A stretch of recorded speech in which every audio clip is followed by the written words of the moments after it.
All right, welcome to another episode of Destination Hoth, the podcast that reminds you the belonging you seek is not behind you, it is ahead. I'm your co-host, Jedi Dave, alongside Daddy Rich. And Meg Dowell. Yay. Yes, we have a special guest today. She is the editor-in-chief of Utini, the producer for the podcast Legends Look Back, the founder for the project Stardust and Faraway Fangirl, host of Starbird Down, and followers of the Force, and the mother of Crate Dragons. We welcome Meg Dowell. How are you today?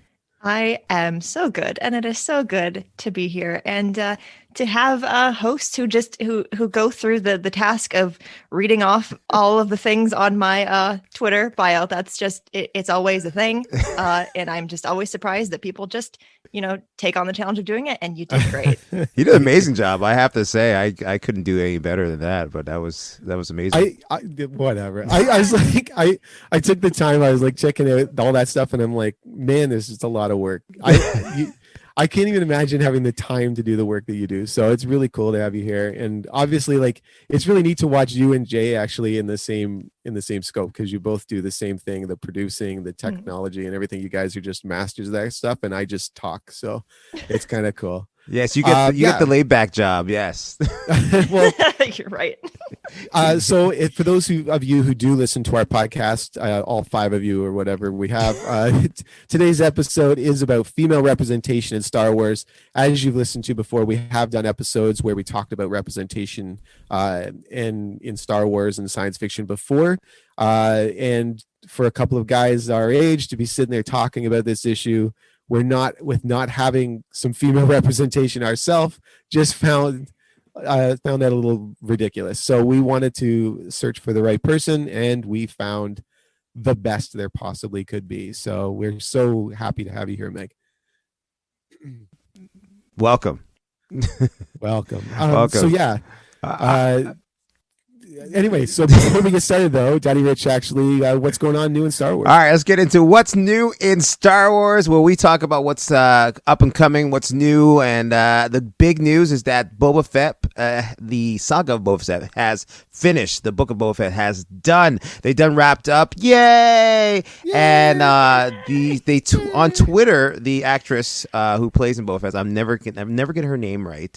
Ming-Na Wen. Ming-Na Wen. She just released some stuff on Twitter about gifts that she gave out to the crew of Boba Fett, and it was kind of funny because one of the stuff that she gave out says season 1 of Boba Fett. So now the rumors are going out there: is there going to be a season 2 of Boba Fett? Now I have a feeling that there will be a season 2 of Boba Fett. I feel that the response from Star Wars being on I'd say television, online or on TV right now is so big. It is just amazingly big.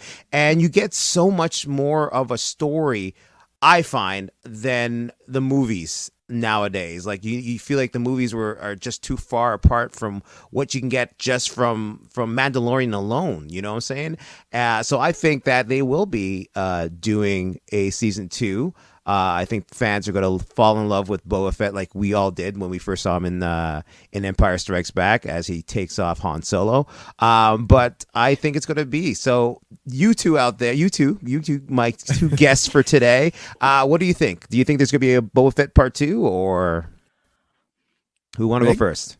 There could be. I wouldn't rule it out. Yeah. And it wouldn't be such a bad thing to have like alternating, like you do a season of The Mandalorian and then you do like more Boba Fett in between that, or have like cameos here and there in between the two. So I have always been like a person who, like, up until this last season of The Mandalorian, like Boba Fett was cool. Boba Fett was fine. Nothing against him, but like he was just never like my favorite character or anyone I was like For sure. totally interested in. Then he showed up in The Mandalorian, and then I was like, he's not so bad. I'm very interested now in what his story is going to be, because they did bring him back in Legends, and he had a whole storyline after that. But now that he's back in canon and like he's interacting with these characters that we're falling in love with and getting to know, and now that he's going to have his own story outside of that, in addition to like all the comics that he's in right now and things like that, like I am so invested. And put Ming-Na Wen in anything, Star Wars or anything in general, and I am sold. I am here. I am ready to go. So if she's involved in anything beyond this one season that we know we're getting, sign me up, please. Thank you. Dave? I agree 100%. She's becoming sort of the new geek queen, right? Yes. Like, I don't know if who would we consider before. There was always people like Sigourney Weaver and playing Ellen Ripley, right? You always had these characters that kind of stood out, but Ming-Na Wen with her Marvel work and the work on Star Wars now, even the fact that her character and her voice are appearing on Bad Batch, she is becoming the geek queen, and she loves it too. She loves doing this stuff. Yeah. I'm excited. I wonder if they're just going to roll the dice, right? They're not going to plan a second season. They'll see how successful the first one is, if people liked it, and whether or not it was worth doing.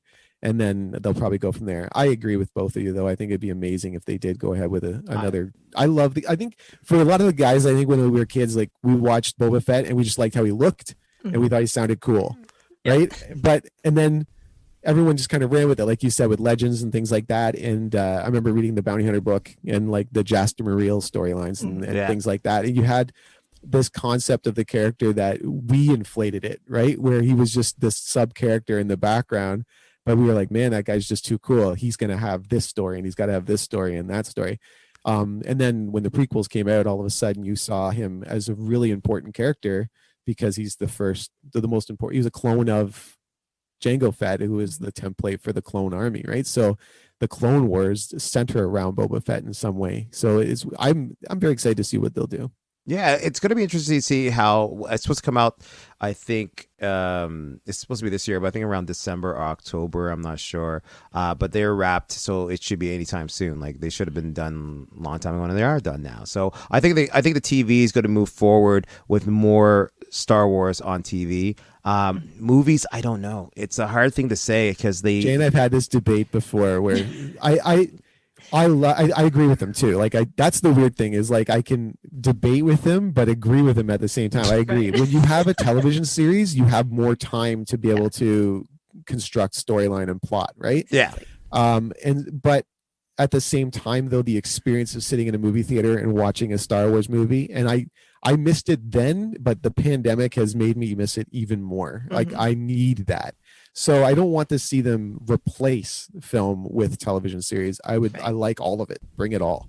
Right. But this series will be good. I think it's neat too. You'd see how quickly they can move technology now. Yeah. Because back in the day, they would take a year to film a movie and 2 years before all the technology was finished in order to release it. Now they can finish wrapping up on a series like this in June and then be able to continue it forward and get it ready for December. But you have to see that they're doing most of the stuff in studios, and with the new technology they have, the volume that the virtual world that they can do so much stuff inside instead of going all the way out to into the desert to film a scene or whatever the situation may be. But it's just awesome to see that the TV series. Plus, we were just talking about earlier today. Me and Dave, we were talking about the whole thing about we want to see more story, and that they're arguably doing a Sith storyline for TV. So it's going to be interesting to see how they do that storyline, and it's going to be interesting to see. But movies, I don't know. I think the last time they had that bad taste in their mouth from The Last Jedi. And I think the movies, it's still attacking me again. I'm just telling you. I'm just saying it's a bad taste in people's mouth. The Last Jedi. Once again, I enjoyed it as a movie, but I didn't feel like it was a Star Wars movie for me because some of the stuff you want to see as a fan. You want to see Luke lift up his X-wing. You want to see Luke with the lightsaber. You want to see Luke. There's so much stuff you wanted to see. And it felt like they didn't really put that in for the fans. I'm just saying for the fans. That's a story for another time. That's a story for another time. But that's what's new in Star Wars. If you have any information that we need to hit up, feel free to hit us down in the bottom on our YouTube page, or you can find us at Destination Hoth or Gmail. All right, and you can send some information in there. Points. We do it. I always point. I don't know why I'm always pointing. It's down there. You see my finger in the audio. It's down there. All right, let's move into our topic for today with our special guest, Meg, in the house. Dave, go right ahead. All right. So yeah, we're gonna actually do a little bit of an interview with Meg just to kind of get her ideas, and then we'll be able to roll from there with some discussion. But like I said, we had a discussion before about representation in Star Wars, and it was a more general discussion about ethnicity, about gender, about anything, and just how important it is in the greater scheme of science fiction and fiction in general, and just how important it is for people to see themselves in the stories they love, right? And I think what we really wanted to do, though, when we first started coming up with the podcast idea, is like we had a list of specific things that we wanted to do that we thought would be different than other people when they're just talking about Star Wars in general. We wanted to get, like, I myself was a political science student, so and Jay's in radio, and we had like this opportunity to kind of bring those two things together. So like I wanted to discuss more political things because it was the politics in Star Wars that made me a super fan. So when you see the new movies, especially, actually everything since Dave Filoni got involved with the Clone Wars, and then once Disney took over after that, you're seeing a lot more representation for everybody, and so that it can feel more real. I think one of the things that I wanted to ask first, though, is like growing up, like where the original trilogy really only had one major female character, and at the same time, like it was a strong character. At the same time, there's the leader of the rebellion is Mon Mothma, and there's like this strong female character there, but it's really only until Return of the Jedi, right? Like, and she still only has one or two lines, right? She saw many Bothans died, and then she goes and packs up her suitcase and she's done for the rest of the film. Yeah. Right. But I'm just curious, like, what was it that drew you to Star Wars originally without that representation? Star Wars has always been like a family thing for me. I don't think growing up with my dad, it would have been possible for me to not be a fan. Obviously, I would have had a choice. He wouldn't have cared. He would have loved me anyway. But for me, it was the fact that when I was young, probably like 7 or 8, 6, 7, whatever age I was, my brother was very, very young. And my parents would put on The Phantom Menace in our living room, and it would just be playing constantly because he loved that movie. He loved like the pod racing. I mean, same. And so like back then, like even if I wasn't actively watching Star Wars, it was there. It was just always present. And I don't remember what led me to do this, but there was one point because my dad, like, he loves Star Wars and he'll watch Star Wars like whenever it's on TV, but like he won't just sit down and actively say like, I'm going to watch a Star Wars movie. But he watched it enough that like I knew that he was interested in this thing that I didn't really understand. The thing with the ships and Jar Jar and whoever that was, I had no idea. But there was a point between Attack of the Clones and Revenge of the Sith. Revenge of the Sith hadn't come out yet, where I was like, I want to watch all the Star Wars movies. I don't remember if he suggested that I do that. Probably not. But I kind of just decided I wanted to do that on my own. Just why not? So I did. And I remember just like really paying attention to like the Leias and the Padmes. And like, I think my very young child brain recognized that there weren't as many female characters. But like the more that I look back on my very early Star Wars fandom, the more I realize like I did latch onto those characters because you see yourself in that. And I think originally like what got me into Star Wars was just because it was this very big fictional universe, unlike anything I'd ever seen at that point. Right. For me, it was definitely escapism. It was, this is a world that does not exist that I can go away to, and it's an adventure and it's exciting. And you know, growing up is hard, and like especially like when I was like in middle school, and children are awful to each other, and like I could go home at the end of the day and read a Star Wars book or watch a Star Wars movie, and it made life better. And one thing that really got me into Star Wars in general was writing fan fiction. I don't do it anymore, mostly because I don't have time, but I do remember when I would sit down to do that, it was always the female characters I would turn to and focus on, because like that's that's who I was. That's who I am. That's this perspective I understand. Mm-hmm. And I can't imagine now what it is like to be a young woman in this world and be a Star Wars fan and have so many female characters to choose from if you're going to do something like that, because I didn't have that. And that's just it shows how far things have come.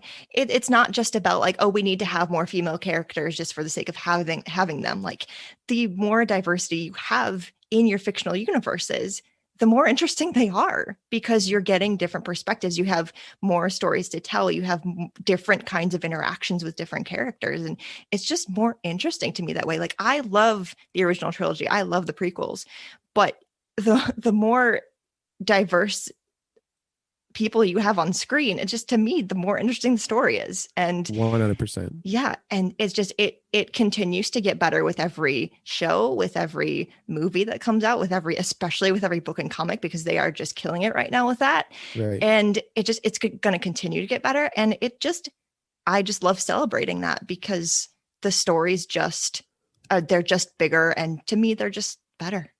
For sure. It's kind of funny that you mentioned that. I remember Jay and I were talking about this once before about when Barack Obama was elected president, the idea that you now have generations of children who now know that is possible, yes. Right? That an African American can become president of the United States. Whereas we grew up in a generation where it still felt so far away and so not possible. And then yes. now you break that barrier and it's the same premise. Like you said, like you have all these little girls that are growing up with so many different characters that they can like. They're like, oh, I like Rey. Oh, I like Ahsoka. I like Jyn Erso, right? Like, there's so many different characters. And like, meanwhile, there was just, like you said, there was just Leia. There was just right. Padme. I didn't know anybody who was like, I want to be Mon Mothma, right? So right.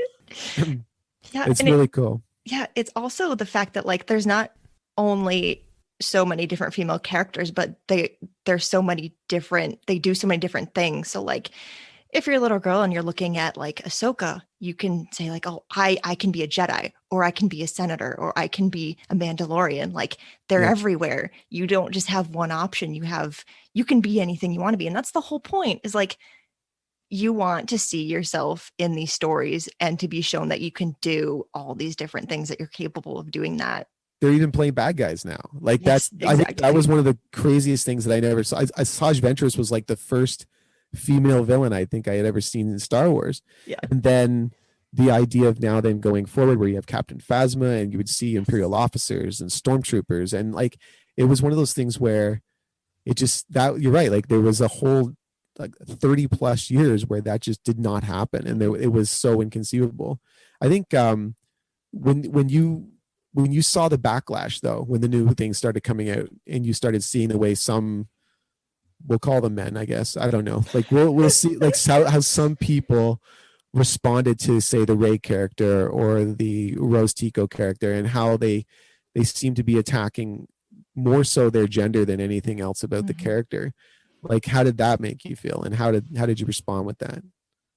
You know, it's that, and it's also like whenever someone tries to celebrate the fact that there's a female Jedi, or there's a female villain, like there's that too, where like that's met with a lot of opposition, and like people are told like, oh, why are you celebrating that?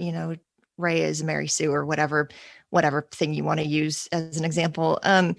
It's so discouraging. And that's going to happen with anything. There are always going to be people who feel the need to say like, oh, we don't need this, or this character doesn't matter because of this reason or that reason. It's always going to be there.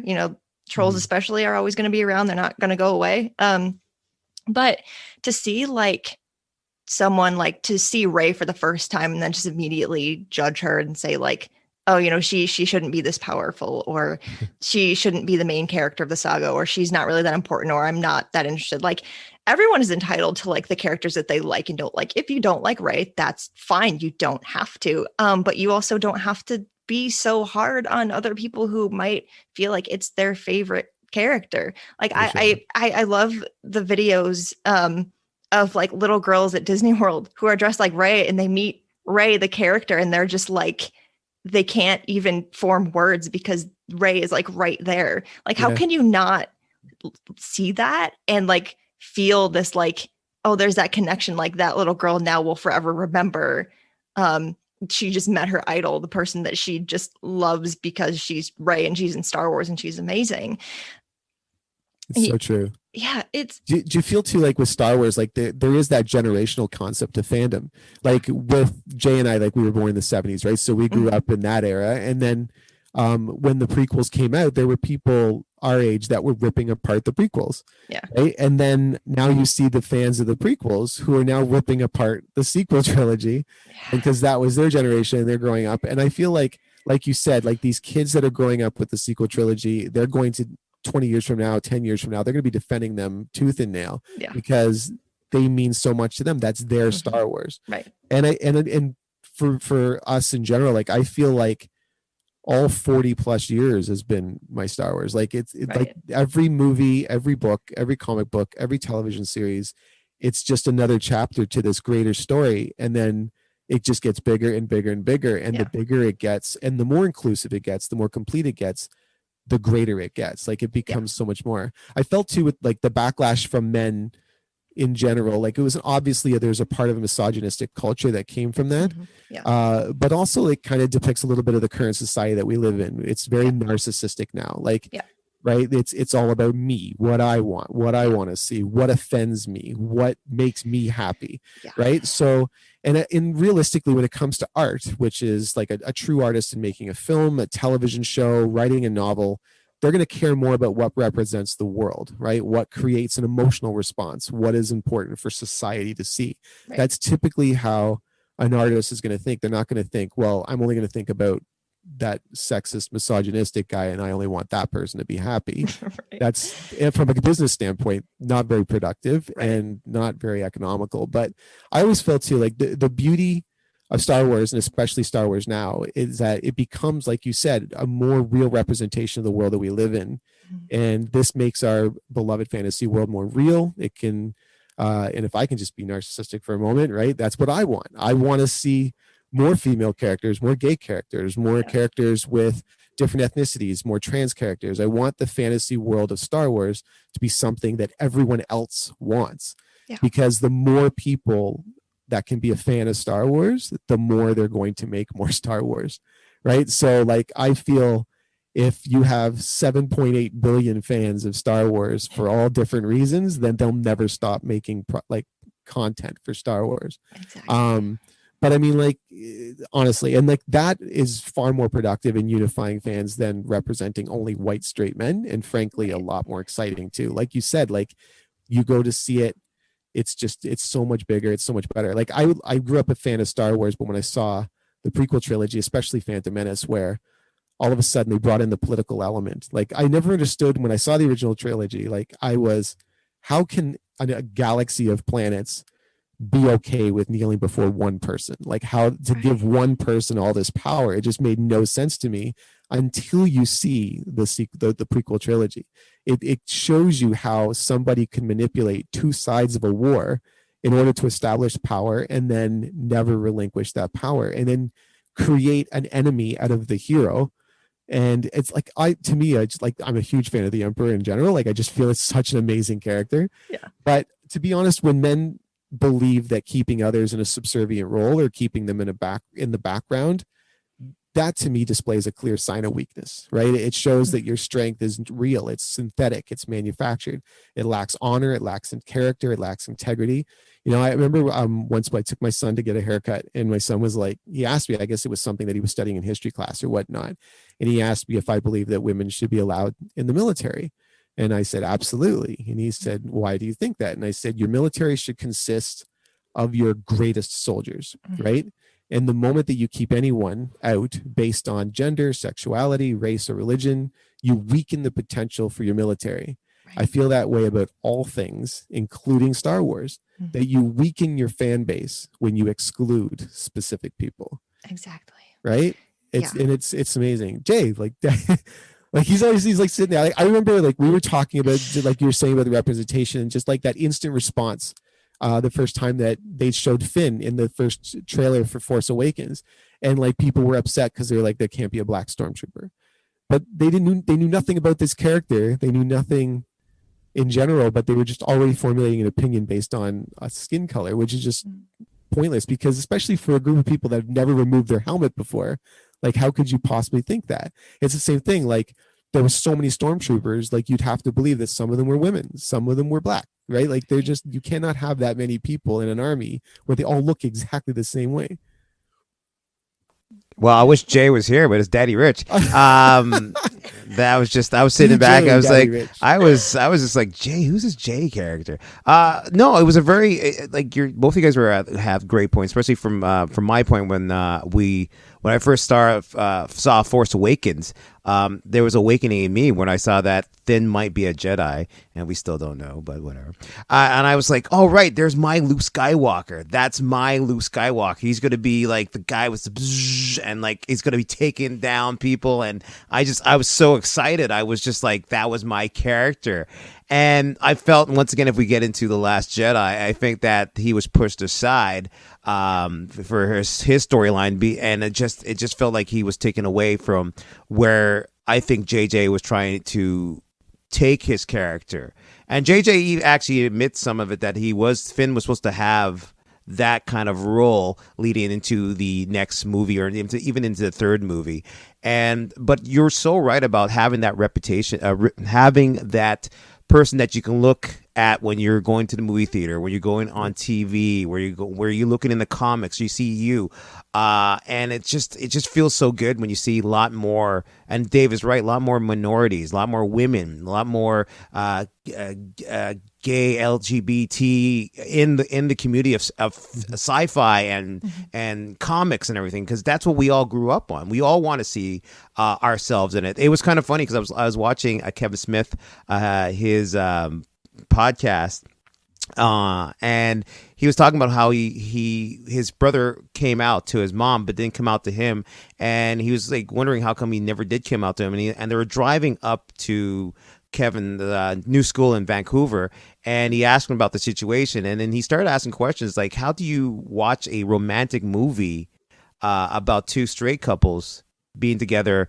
where it's not you? Like he said, well, I take it from how it would feel to be someone who's gay, but now there are movies out there that will touch on the gay part of love, and there's now there are characters. Like I'm watching New Amsterdam, and now in New Amsterdam they have a gay couple with kids, and it was great, and there's great love, and there's parts where he's dealing with his body and everything. But I mean, I like the fact that society is now growing. I feel like some of the Star Wars fans are not growing with society. Some of society is growing, yeah. Some people are evolving. But I mean, Dave is right. We don't know who is under that helmet when we were watching Star Wars. It could have been a man. It could have been a woman. It could have been, well, not a creature, because they wouldn't let creatures into the aliens into the Empire. I think like I mentioned, actually I was talking to Meg a week ago when we first met. Then I said like the documentary "This Changes Everything." Did you get a chance to watch it yet, or?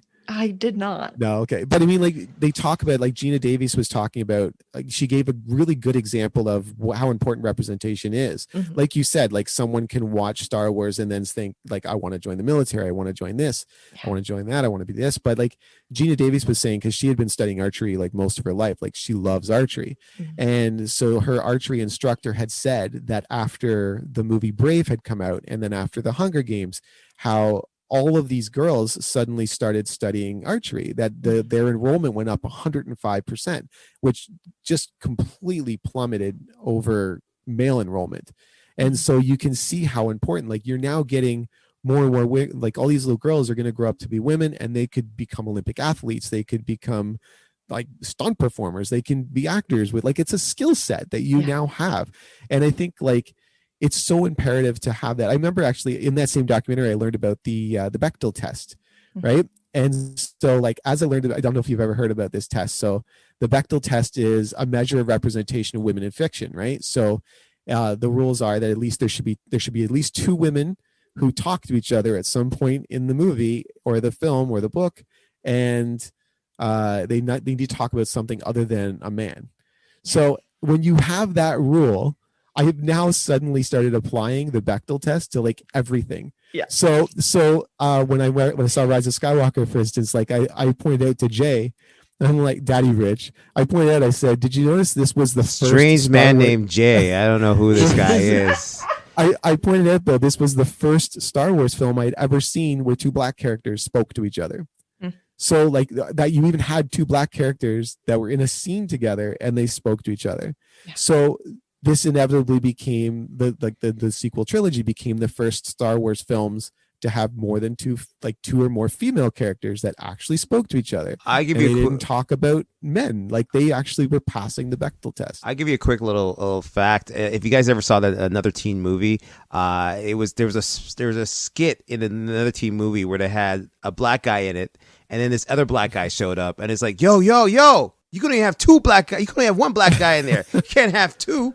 So it's like, you gotta go, brother, and then he had to commentary. He had to leave out, because it's like, you can only have one black person in the movie, and Star Wars is slowly changing over with having women, having men, men of color, men of different. How do you say, a minority in Star Wars now, and it's good to see Oscar Isaac was in it. You know what I'm saying? Yeah. Like it was awesome to see that. It's just I feel like Star Wars is now have some new ideas of how they want to have women, men, everyone treated equally. And it's also in their books too, because I was reading what was that book I was reading again? The new one that just came out. The High Republic. High Republic, yes. He was reading one of the High Republic. Yeah, I can't remember which one it was though. It was really good. You guys have a great conversation. Yeah. Meg reads. You read every Star Wars. I read. It's the first one just came out, and they have to deal with this pirate terrorism that can jump through light speed, and it was just really interesting storyline. And they're like the villains of the whole thing. But it was really good, and I love the fact that most of the characters who were in the leads were women. And I love that. I was like, oh my God, there's one part where they have to stop this meteorite, spoilers, stop this meteorite from coming to this planet. In the book. And then they have to use all their Jedi force to stop the meteorites. And she was the one who was controlling it all. And how she did it was so awesome. It's through spoilers with music. It was just music. So I'm just saying, you haven't seen it yet. It's called The Rise of the High Republic, I think it's called. I'm not sure, but it was amazing. It's like you spoil the book for everybody. That would be Light of the Jedi. Yeah, that's it. There you go. Yay! I'm here. I got you. I'm that fan. I'm like the Eddie Murphy fan. There, you can go to an Eddie Murphy concert, and then you tell this joke, and then I ruined the whole joke. You're like, I went to see Eddie Murphy. It was Gula Goombu, and he just ruined the whole joke. Also, the way like Eddie Murphy was referring to like Ron Howard as Richie Cunningham, or little Opie Cunningham, I call them as their actors, like their names, their character's name. I don't call them, the real name. So, but that's my opinion. I think too, like with like the original trilogy, like you had, like we say, like Mon Mothma and Leia, and then like Leia had to be rescued, I think, in all three movies at some point. Yeah. My wife is so aggressive with our. No. Like, whoa! Not to the end. Jedi. She choked out. She had to be rescued in all. No. She choked out Jabba the Hutt. She did after she had been like enslaved as some sort of sex slave, and he licked her face. Whatever. I still say she choked him out. I'm just saying, and then she's like half naked all of a sudden. Meanwhile, she's wore clothes like through the whole trilogy, and then all of a sudden now, and then even like my wife pointed out though that she didn't need to be rescued in Empire Strikes Back, but she did need to be rescued. But unfortunately, everyone needed to be rescued at the same time. But I'm just still saying she was part of the group. But like, I think, do you think like with her too, like was Leia a strong character, or was it just that the person playing her was so strong that it shone through on the character? Because Carrie Fisher is one of the strong. Like we had a chance to meet her. Like she's one of the strongest like women I've ever met. Like full control 100%. Of every room she walked into. It's funny. It's funny because he met her at Fan Expo. We both met her at Fan Expo. I was waiting. This is our Comic-Con here in Toronto, and I was waiting, and all of a sudden this woman came by with a little dog, and I'm like, who let a dog in Fan Expo? It was Carrie Fisher. I was like obsessed with her dog. She loves her little dog, and the dog came by and she had the dog with her and then walking around. I'm like, who's this woman? She bumped into me. I was like, who is this? And it was Carrie Fisher. It was Carrie Fisher. It got me emotional when she was describing the emotional impact that Star Wars had on her when she was a kid. And now you're telling me the Carrie Fisher. So yeah, go ahead. Sorry about that. Go ahead. But I mean, like, Do you feel like that she needed, is the character or is it the person playing the character that made her strong? I think originally Leia was intended to be a strong female character and also basically the only one. I think because Carrie Fisher was Leia, her strength and her presence just was immediately elevated. I think it was both. I think because Carrie was there, having her influence not just on the character but just on Star Wars as a whole, and just her being there and giving her all to that character, and then just extending it beyond that, and Leia was Carrie, Carrie was Leia. That's just how it was, and it was always that way. Sorry, go ahead. Yeah, and it just so I think they needed to. I think it needed to be both of them together. I think it's because of that it worked, and that she was able to carry that character, through the original trilogy, and then return and come back in the sequel trilogy and do all that she could do. And it's still amazing to me that and they couldn't have done it any other way, but the way that they handled the Rise of Skywalker and did what they did with what she had given them, and not only honored her in doing that, but just made it so meaningful to the story and to the fans and to everyone. It just, we can say what we want about the Rise of Skywalker. We all have our opinions. There are things I love the movie. There are things about it I am not a fan of, but that is one thing that will always be a redeeming quality for me, is that they ended Leia's story in the most perfect way that they could, and they did all that they could. They couldn't have done any more than they did, and I would have been surprised if they would have done any less. Yeah, I really agree. I really did like the part where they showed that she was being trained by Luke, and that was it was really awesome to see they're fighting and she beat Luke. It's so good. By the time they close off her story, she's a princess. She was obsessed. Like if you read the books as well with Bloodline, like she was a senator. I think at one point she's a general, a Jedi master, right? Like there's at no point. The only thing we never got to see her do is fly an X-wing, honestly. It's true. We never got to see her pilot anything. But I feel like it is really, you're absolutely correct. I never even thought about how much closure they brought to her, and deservingly so.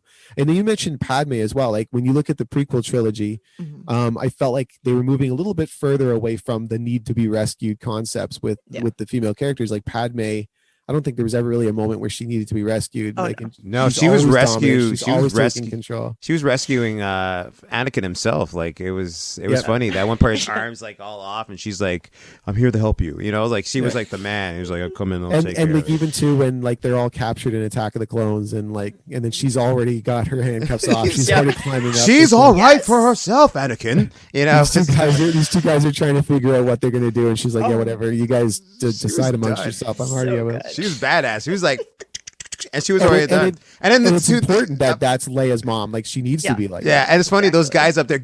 Somebody shoot her! She's getting away. It's like that was my favorite part. Like that was my favorite part. Somebody shoot her. Yes. I think what was the other one? There's Zam Wessel. I think was another female character that was in. But a lot of the female characters that were in the prequel trilogy were always still just like the original trilogy. They're like background characters. Like you establish all these Jedi. There's 2 or 3 women on the Jedi Council, but they're still background characters. I don't think they ever have a line.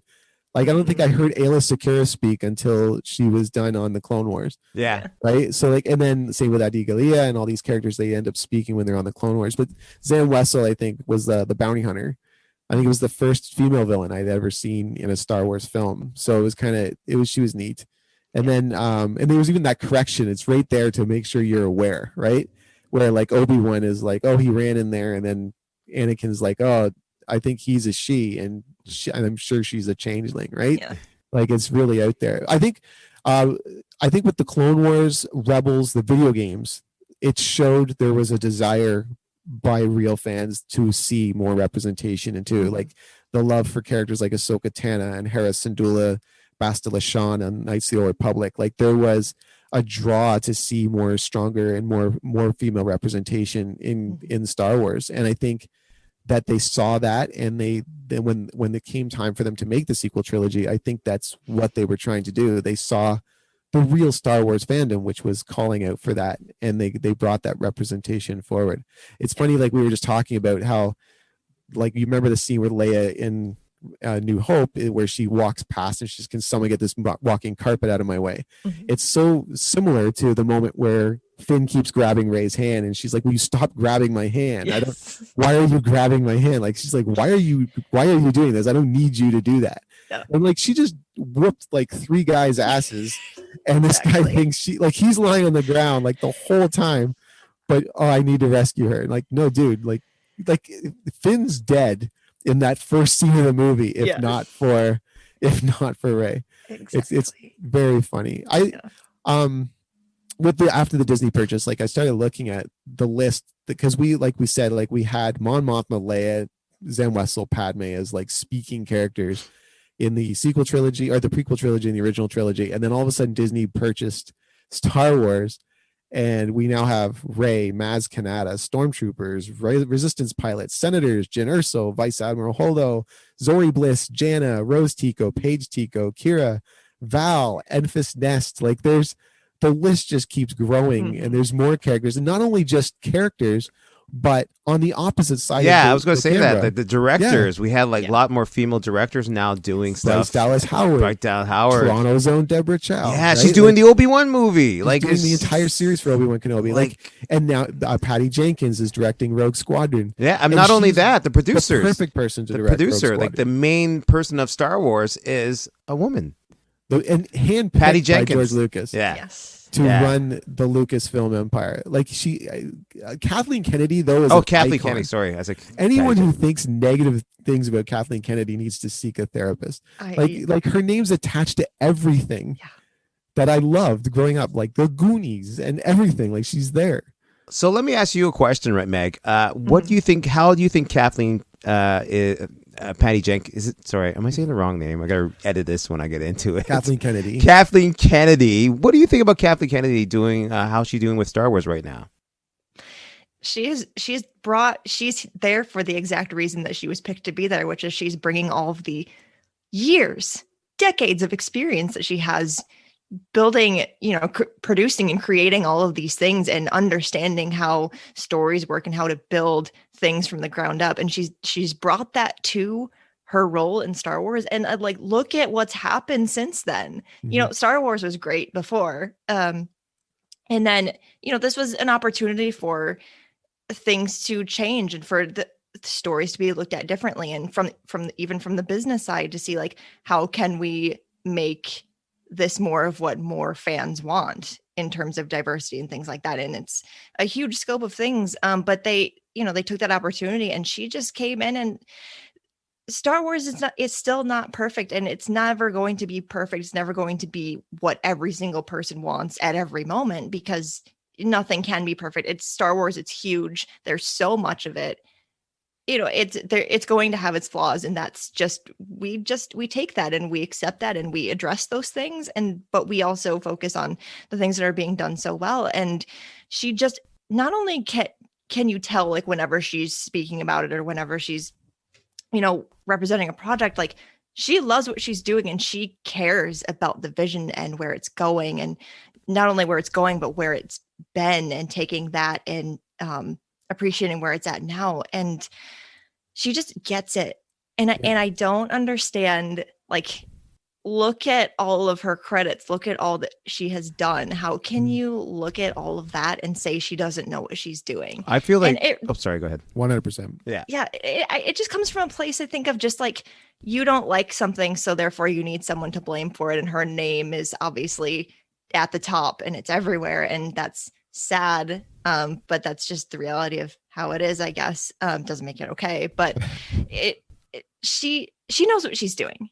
Yeah. And all of the things that you love about Star Wars, her fault. All the things you don't like, apparently still her fault. But it's she gets it. She's here. She's not going anywhere. They've been very clear about that. And Why would they? I couldn't imagine a worse mistake if you replace who you replace Kathleen Kennedy with. Let's go back to this. So I honestly think that the reason why everyone's giving her a hard time because she's in the same fold as the Marvel man himself out there. Who will not do any wrong so far with Marvel, and I feel that Kevin Feige. I feel like she's getting kind of like, well, if Kevin Feige could do this, how come you can't do this? Now, do I think they rushed into trying to do all these different Star Wars movies plus a little sagas? Yes, I do agree with that. Like, but that's you got this big thing for Disney, and the company wants you to make Star Wars movies, so they were giving you the money to do it. They're giving you, if someone back up a truck of $10 billion and say, hey, you make Star Wars movie, you're like, okay, I'll make some Star Wars movie. Yeah, have it start tomorrow. Start now. You know what I'm saying? But you know what I mean? So I felt that, I think it was rushed in the fact that with Star Wars, there's still time that they have to think where they're going to go for the next step. I think the stories that they were going to do. Well, once again, I think the Han Solo story was amazing. I really had fun with that. It felt like a Star Wars movie to me. Rogue One and Solo, I loved. Rogue One was too. Mind you, they had issues with the director for Rogue One, and he kind of actually left. And then I think he came back. It's a long story about that. And then at the same time, because you have someone like Kathleen Kennedy at the helm, you're able to secure an Academy Award-winning director to step in and replace for Han Solo. Yeah, but I mean, who else could do that? I feel like, once again, I feel like it's just she's right now in a tough place. She's never gonna let go because she's amazing. Like you're right. The movies that she did, the movies that she will be doing for Star Wars, I think she has an idea. After seeing how Mandalorian is going so well, I think they are now going to be shifting more to the online with Disney Plus to get that going, and then move into the movies. Doesn't that show too, though, that she's learned from mistakes? Like, so, like you said, I agree. Like, I agree with Daddy Rich that they did rush into the trilogy, right? They maybe should have planned it out so they had a 3-film structure that they knew where the storyline was going and stuck with some continuity, right? But they seem to have learned from that. Now they've got everything connecting to each other. Like when you watch Bad Batch, you're seeing a character that you saw on The Mandalorian, right? You're seeing characters that you saw in Rogue One and you saw in Clone Wars, right? Like everything is now meshing itself together. So they're clearly learning from, everyone makes mistakes. And like once again, I just don't think they're Kathleen Kennedy's mistakes. I think that they were just construction mistakes to the idea of the film. But I honestly, I don't like the idea that you could get someone like Ron Howard to just like, who has the power to be able to sit there and go, you know what, this doesn't look the way we want it to look. Get Ron Howard on the phone for me. Like, who has that? Who other than Kathleen Kennedy could possibly do that? I could do that. I could do that. Ron, I'm going to call him right now. Ron is right here. I'm going to call him right now. Say what's up. Like, I need some directors for The Mandalorian. Get me Bryce Dallas Howard. I want Taika Waititi. Just a plethora of people who have been nominated for awards. Just give them to me. I need them to do work for me. Like, who does that? I think, do you think, going back, do you feel that Rey was too powerful? Like, I'll just say right off the bat, I do not. So no. The funny, it's weird because you watch the whole storyline. I'm trying to figure out what it was. I think the thing that they thought people were complaining in Force Awakens, how she's able to go toe to toe with Kylo Ren, and they felt that was too soon. And then at the same time, Luke Skywalker handles himself well in his first fight with Darth Vader, and then he gets bested. But at the same time, throughout the entire film, you're watching this character clean the floor with everyone she fights. Like, she's destroying everybody. This guy is just another enemy. And then and then the moment that she does feel like she's being bested, that she is being overthrown, she stops and she remembers an additional weapon, an additional tool that has been taught to her recently. Oh, the Force. And then she closes her eyes, she taps in, and she just destroys this guy. And honestly, I was if anything else had happened other than that, I would have been that's confusing. Why isn't she able to kick his ass? And so I think I didn't see her as too powerful. You'd have to have a mental block that allows you to see that, because you're thinking, oh, she can't be that powerful. Like even when like someone said, oh, it didn't make any sense that Finn was able to last as long as he did in like with Kylo Ren. I'm like, until you see that he throughout the entire film that they're trained in using the baton and they're used in using like these other weapons that are similar to a lightsaber, it makes complete sense that he would actually be able to last and being longer force than 5 sensitive too, seconds. and being force sensitive, exactly, which you don't really officially know. Jay and I knew. I just want you to know, Daddy Rich and I knew. When we I saw knew Force Awakens, from when first time when he stopped, like, because okay, let's go back to Kylo Force Ren Awakens, stops. because he stopped and he looked at Finn. looks at him. Yeah. Mind you, Oh, wow. all the other stormtroopers, but he looked at Finn. Like I'm just And then saying. when they said, "Oh, one of the stormtroopers helped the pilot escape," they were like, "We're trying to find out who it was." He's like, "No, I know who it is. It's FN 2187." Yeah. Oh, Like, how do you know that unless you're sensing something in that character? exactly. It's so clear. But I mean, getting near the end of this discussion, see, you're so awesome. I knew you were like, you're just perfect. Like, do you feel that like the whole concept you mentioned it earlier on, that Mary Sue label? Like I looked long and hard to try to find a stupid little title like that that could be attributed to an overly powerful male character, and I couldn't find anything. So I found it interesting that somebody somewhere had made this term to give to a female character. What do you think about that term? Without strangling your microphone. I know, I'm trying so hard. People will find first of all, they'll find any excuse, any way to put people down, or to say that people don't deserve even just the story beats that they're given, even if it's just a character. But also they'll make it easy by putting a stupid label on it, because, you know, if you're going to insult somebody, you might as well just only have to use 2 words to do it. I don't know. I want to say that I don't get it, but I do. It's just that people, if they don't like something, you know, there are people who come right out and say, oh, I don't like this, I disagree, whatever. But and there are also people who are like, oh, maybe I shouldn't like come right out and say I don't like this. But if I come up with this concept that tries to explain why it doesn't make sense, then maybe, you know, other people will agree with me, because that's what we want, right? If we're gonna like disagree with something or insult someone, we don't want to be just the only one doing that. We want people on our side. Again, not saying it's right. This is just how it goes, apparently. I'm not a fan, clearly. Yeah.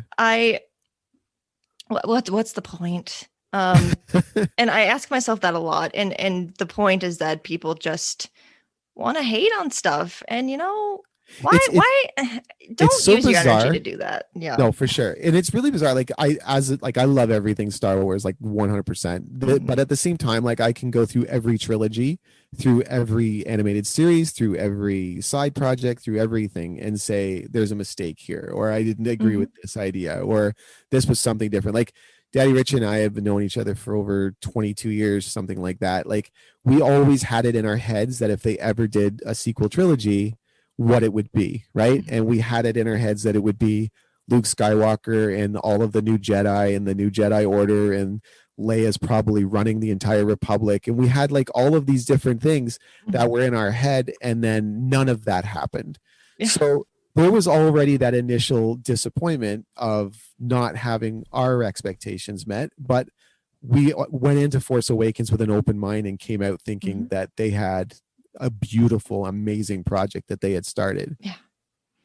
Yeah, so it would have been nice to see something like that, what we thought of. But I mean, once again, they can still do that. Like just like Daddy Rich and I were talking about this the other day. But we were talking about this, like when you saw that scene at the end of the second season of Mandalorian, when Luke Skywalker comes in and, like, as Daddy Rich likes to say, he's like wrecking shots, right?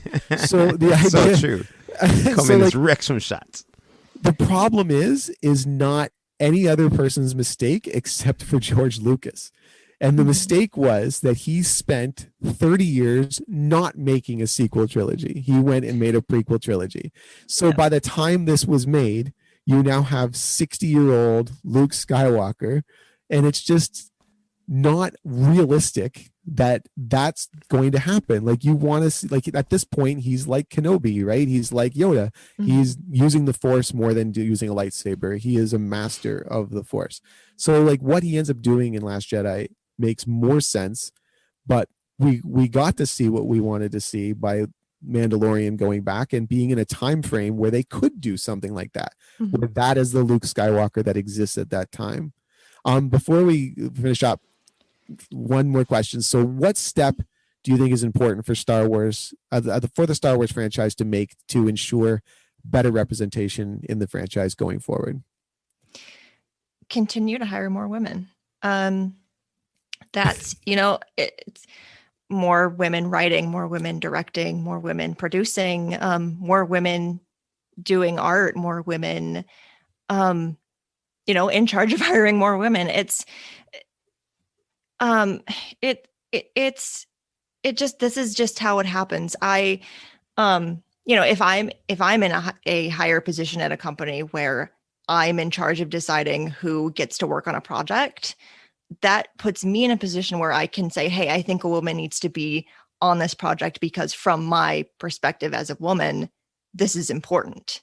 And that works with any organization. And so if you're looking at Star Wars and you're looking at making sure that female representation continues in the characters that the fandom wants, you're going to put women in positions where they're going to make sure that happens and that the right perspectives are there, and that is always continued to be made a priority. So if the more women that you put, behind the scenes, it's going to reflect back onto the things that we see, the books that we read, the shows that we watch, the movies that we get. That's how it has to be. And there are so many women in the fandom and everywhere who have the skill and who have the talent and have the desire to do that. For sure. The more representation that we have there, the more we're going to see it reflected back. And that's more important than I think a lot of people realize. And that's why I'm such an advocate for, like, if you want to write a Star Wars story, like, you don't have to be anybody. Like, you should write that story because the more experience that you have, the more capacity you have to contribute to something bigger than yourself later on. And I think women need to remember that like their voices matter, even if it doesn't feel like if it doesn't feel like your fan fiction is ever going to amount to anything, do it anyway. Like, celebrating what you love about Star Wars, it means something to someone, or it can, or it will, even if it's a small group of people. Like, it's a chain reaction. It matters. And for sure, we all just need to support each other and remind each other that our work matters and the things that we're doing now can make a difference. Isn't it all summed up in that quote, right, where Rose says, we're not going to win, that's how we win. We're not going to win by fighting what we hate, but saving what we love. Exactly. Like, that is what we need to do. It's funny, like, I agree with you 100%. Like, I think that I find it interesting too that the things that I love in Star Wars are like the episodes in Mandalorian that were directed by women were actually my favorite episodes of the show. Or my favorite Star Wars novels are the ones written by women. Like Christy Golden, I think, wrote Dark Disciple. Absolutely love that book. It's my favorite Star Wars book. Like, it's the only work of fiction that ever made me cry. Like, I actually had tears in my eyes when I finished reading that book. I think I love Asajj Ventress so much, so like reading that story was just huge. And then but even just like the Ahsoka book was so good as well with E.K. Johnston, and like I actually had the privilege of meeting her. I actually met her too. Actually, I did the setup for her book signing actually here in Ottawa, and where else? Somewhere else. I can't remember where I did the book just signing. A dynamite person. She's really like, nice. And it is like I find it interesting. Like, imagine a world where we wouldn't have gotten their content simply because of their gender. Like, right. That just makes no sense at all. And so, like, the idea, like we were talking about this before about like Patty Jenkins directing Rogue Squadron, like when you know her background and know her experiences and know her knowledge, like there's no one else better to direct that movie. Exactly. Like, the idea that 30 years ago, if they'd had this idea, they might not have even looked at her is just disturbing, because we get robbed of quality talent and quality content by excluding people. Like I said about my comment towards my son, where you weaken your potential for your military, you weaken the potential for the product if you're not being inclusive and bringing more voices in. exactly what you said. And So you know it's- what else weekends? Time for us to go weekends. That's where we have to wrap up the show. Did you want to do one quick run? Yes, let's do one quick run and do or before do we not? head out. Yeah, go ahead. All right. So I was so excited to have like Meg. So I wanted to like get someone else to play the game. I wanted to have no one else has ever played before. Except me. That's true. All So once again, for those who are listening who have not heard this game before, it's do or do not, right? So the game, we call it There Is No Try. And it's just the idea of I gave it a hot take. We put out a hot take there, and then you can say, do I think that's going to happen, or do I think that that is true, or do I not think that is true? So just a few here. One, Omega on the Bad Batch is not the last clone of Jango Fett, but is actually the first Force-sensitive clone of Palpatine, essentially making her Rey Skywalker's aunt. What do you think? No. No. That's a do not. No. Okay. I'm gonna say yes. I'm just gonna throw it out there. Is he just, are you just doing that to provide some diversity? to Yes, our might as well. discussion? But no, it's because she looks. Yeah, she kind of looks like Senator same hair. They Palpatine. got the same She's got hair. the same hair and everything. So I'm just saying there's got to be something The special blue about eyes her. and the blonde hair. It could be Rey's grandmama. You know what I'm saying? Great grandmama. You know what I'm saying? Like I was before. she's too young to be. But you the know what I grandmama, mean. But you know what I mean. That could be some sort of way that Palpatine got the kid, because we're always wondering how did I think they Palpatine did his established in the thing. books that he is Was he Rey's married? father was a failed clone of Palpatine, so he's not. He wasn't with anyone else. All right. I don't think anyone's interested in romantically being with Palpatine. I don't know, man. He's a catch, No. man. I Yeah. love that character. I mean, he's a cool guy and all, but although some people are just drawn to power, you never know. Okay, so I actually do not as well. I don't think that I think it's always there, like, because I love Palpatine so much that I think it's potential, and she just seems more. She's different. She's very different than they are, Yeah. for sure. In the book of Boba Fett, we will discover that Fennec Shan and Boba Fett have a romantic relationship and are the parents of Krokin Shan, the member of Kanja Club that we see in The Force Awakens. Oh, you ruined it. I was so excited. I was so excited for that first half, and then you came in with the second okay. half. You know what? Fine. Sure. Why not? It's not going to hurt anything. Does anyone disagree. remember, I disagree. You remember Kanja Club? You disagree. I disagree. So, like, do you remember Kanja Club? Do though, right? not. Yeah, I remember So Kanja Club was the guys from Yes. like the raid, from the raid. the raid 2. The rad, And you then they mean? came in, and then there was like the one guy in the background. The character's name is Krokin Shan, and like so it's the exact same name as Fennec Shan. Interesting. Yeah, well, that So could, I'm wondering. that could be. Sure. I'll go with All But it. I'd say no. Just for the sake of saying no. Just say no. All right, last one. So at some point, I actually gave this to my wife, and my wife like shot me a stare, and she's like, "No." But at some point within the next 10 years, we will see a crossover project between the Star Wars universe and the Marvel universe, featuring the Guardians of the Galaxy. You know, at this point, the way that they're going with the MCU, I would not be surprised. You know what? Why not? Sure. Yeah. Do it. I will say no, but yes, but it's gonna be with Fast and Furious 20 What? with Vin Diesel. Yes, Vin Diesel gonna somehow get into the Star Wars universe by driving a car off a cliff into Well, he's a. already in the Marvel universe. He's Yeah, but Groot. I'm just telling you, it's gonna be Fast and Furious 2020 So it's something like- other. It's like Groot driving. No, there's like, no Groot. a I'm not car. saying Groot. I'm saying Vin Diesel, aka Fast and Furious. So, That's like, it. it'd be That's like, it. Like, and then he crashes the car, Nope, and then like nope, all he's heard nope, saying in his nope, last words are nope, like, "I am nope. Groot." Nope. I am No. Groot. Nope. Vin Diesel. It's like Fast All the and way Furious. Fast and Furious.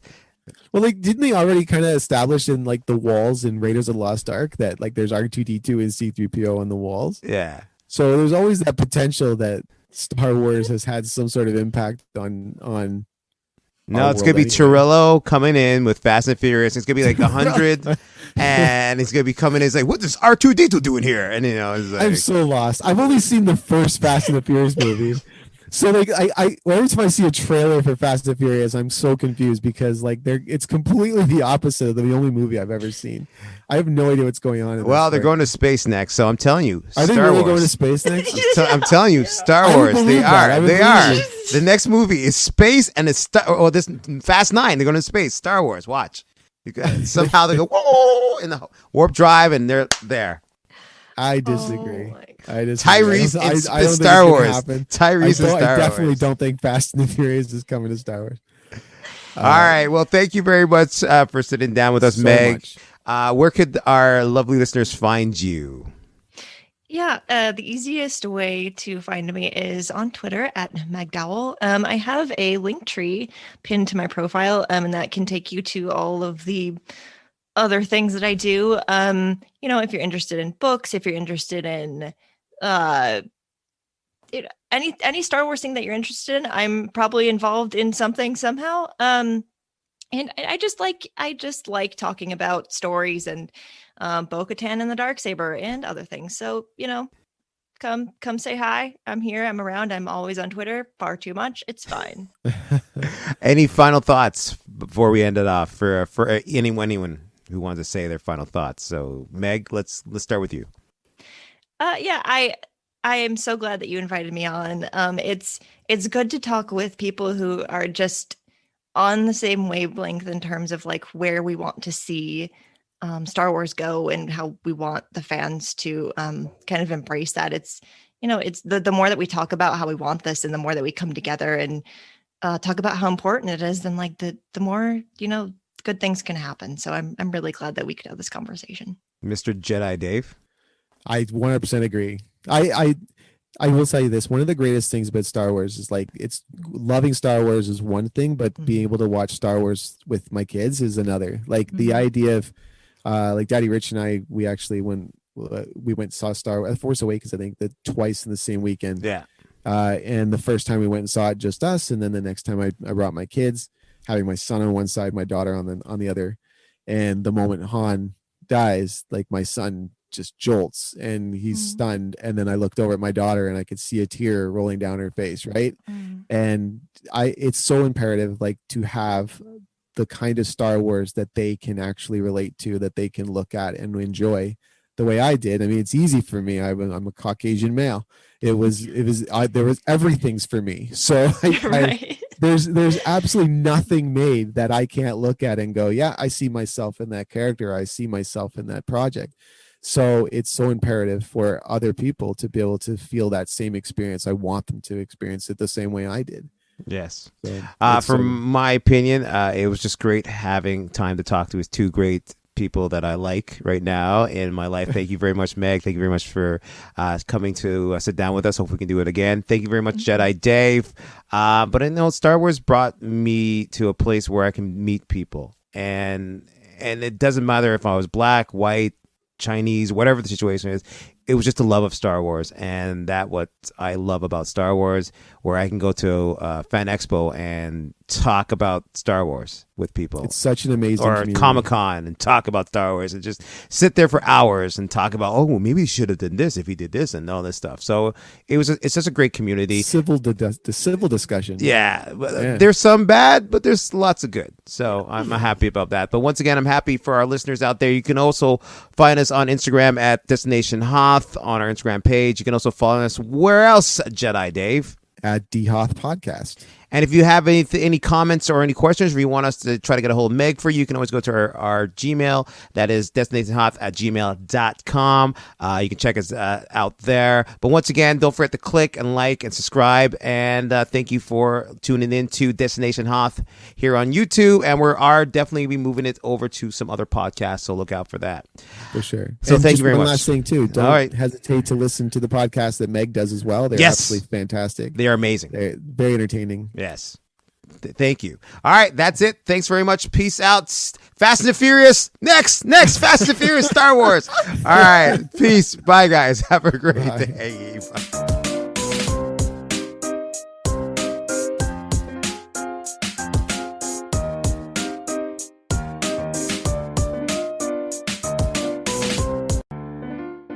Nick Winter show, and I do the entertaining. Thank you. Let's go out with something really hot for these folks. A big hit out of 77. Star Wars, nothing but Star Wars. Give me the Star